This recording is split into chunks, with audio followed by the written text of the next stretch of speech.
Hello friends, rankers 2.0 के इस video पर आपका बहुत बहुत स्वागत है।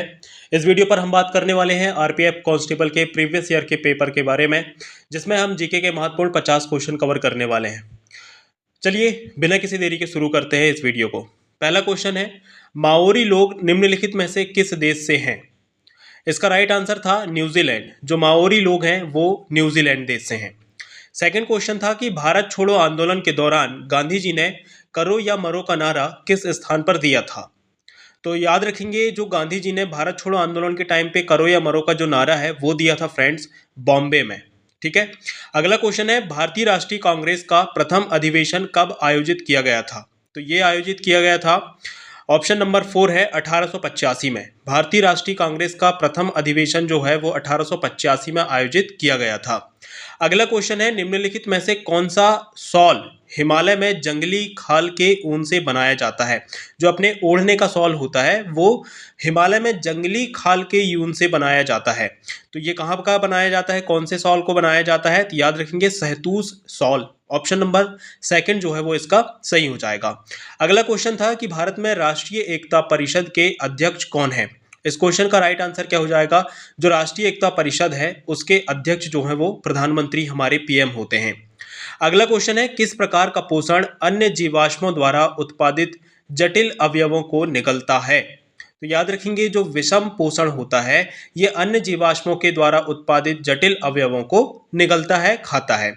अगला क्वेश्चन है, जाट जाति का प्लेटो किसे कहा जाता है? जाट जाति का प्लेटो किसे कहा जाता है? तो इसका ऑप्शन नंबर 1 महाराजा सूरजमल को जाट जाति का प्लेटो कहा जाता है। अगला क्वेश्चन है, कौन सा खेल खेलते समय एकजुटता प्रदर्शित करता है? एकजुटता किस खेल में दिखती है? तो ये दिखती है बास्केटबॉल में, ऑप्शन नंबर 1। अगला क्वेश्चन है, कौन सी निम्नलिखित में से कौन सी विश्व की सबसे लंबी पर्वत श्रृंखला है? 4 श्रृंखलाएं दी गई हैं, जिसमें से याद रखेंगे एंडीज जो पर्वत श्रृंखला है फ्रेंड्स, ये सबसे लंबी पर्वत श्रृंखला है वर्ल्ड की। ठीक है।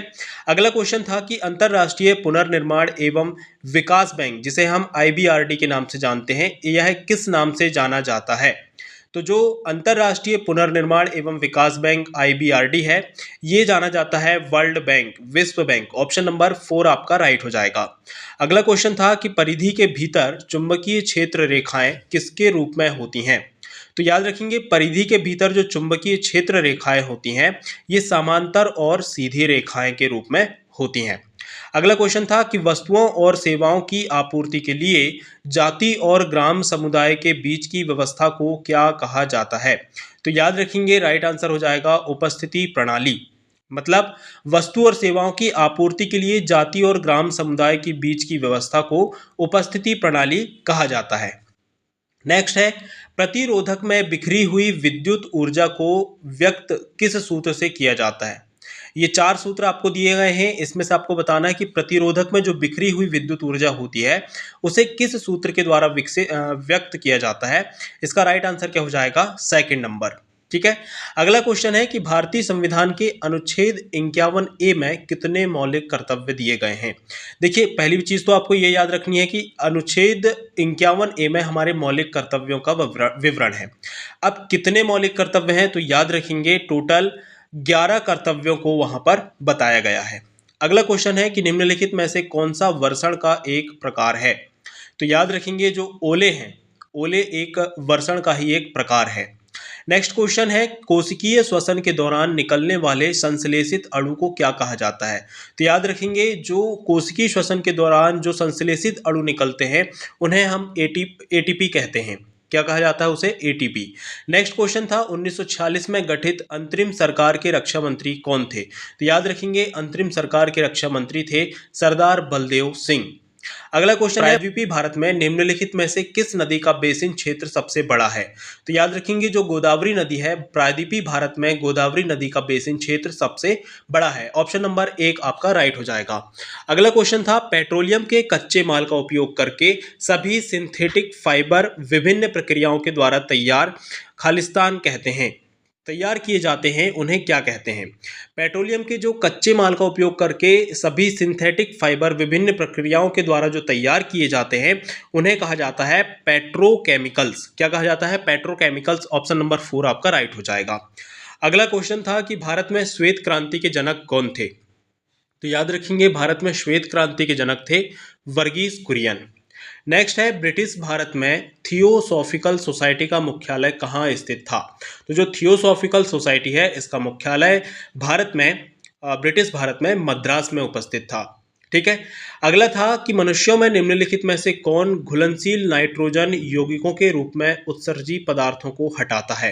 तो ये कौन हटाता है? ये कार्य करता है वृक्काणु।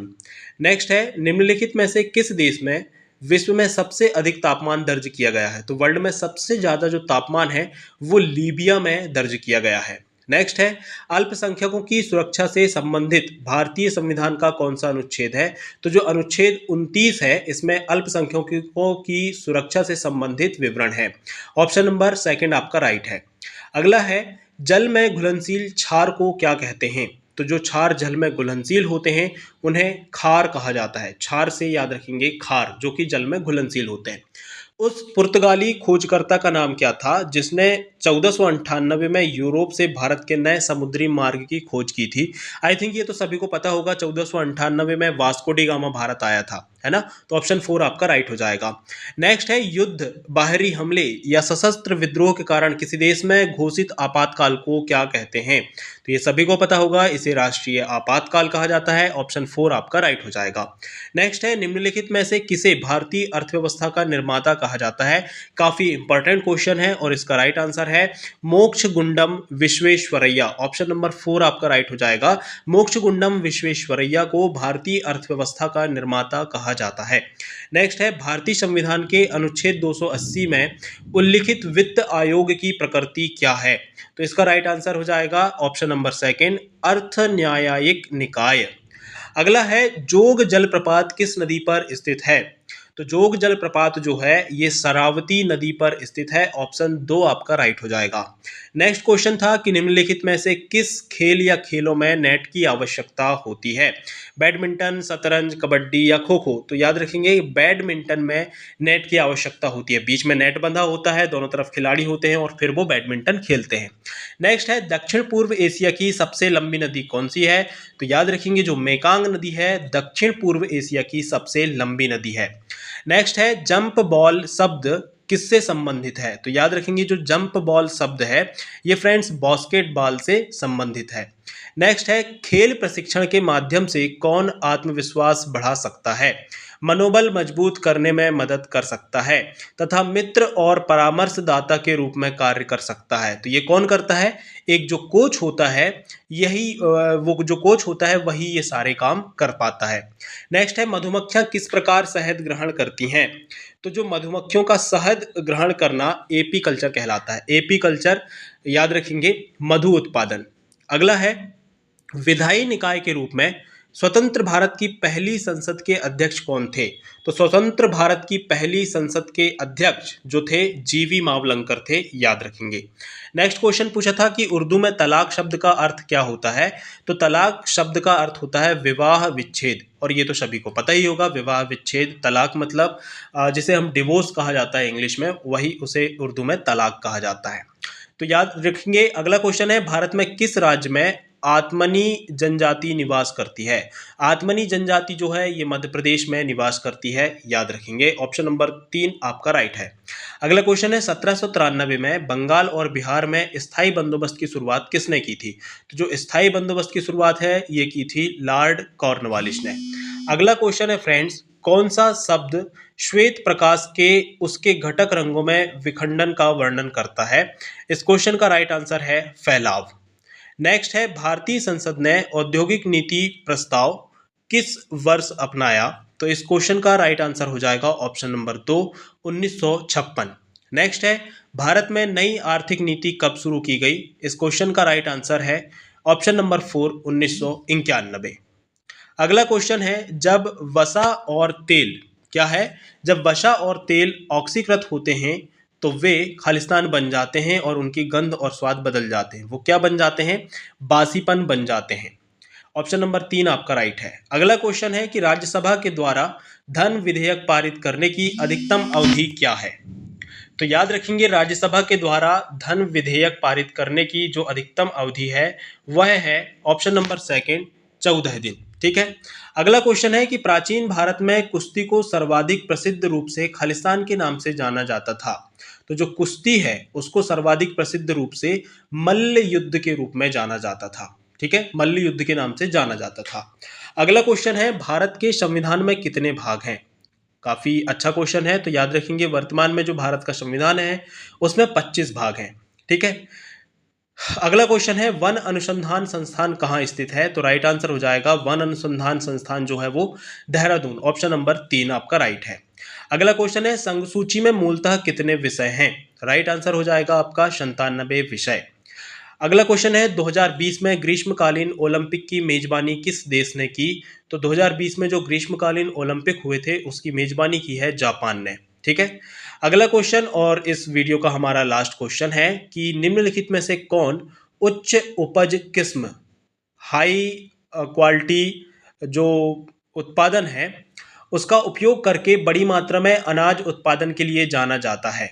तो राइट आंसर क्या हो जाएगा, हरित क्रांति। ठीक है, बड़ी मात्रा में अनाज का उत्पादन हरित क्रांति से संबंधित है। ठीक है, तो आज के वीडियो पर फिलहाल इतना ही।